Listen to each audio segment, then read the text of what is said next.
మీషో నుంచి మనం ఆర్డర్ పెట్టామండి. చూడండి ప్యాకెట్ ఎంత వరస్ట్‌గా ఉందో బయట. ఇది లోపల డ్యామేజ్ అయిందేమో చూడాలి ఒకసారి. చూద్దామండి ఒకసారి. ఇలా ఉంది ఓపెన్ చేస్తే.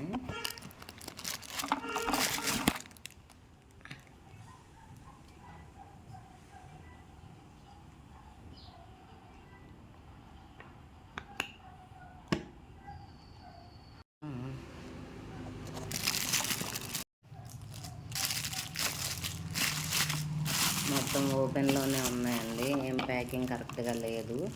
చూద్దాం ఒకసారి ఇది ఎవరైనా వాడి పంపించారో లేదో అని. ఇది ఎలా వచ్చింది.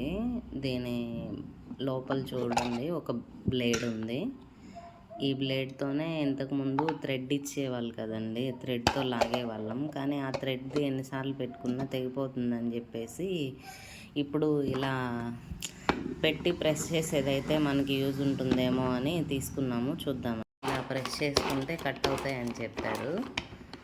నచ్చితే లైక్ చేయండి. దీని కాస్ట్ వచ్చేసి 170 రూపీస్ అండి. రీజనబుల్లో కాదో కామెంట్ చేయండి. అలాగే నెక్స్ట్ టైము దీంట్లో వెజిటేబుల్స్ కట్ చేసేటప్పుడు చూపిస్తాను. Thank you.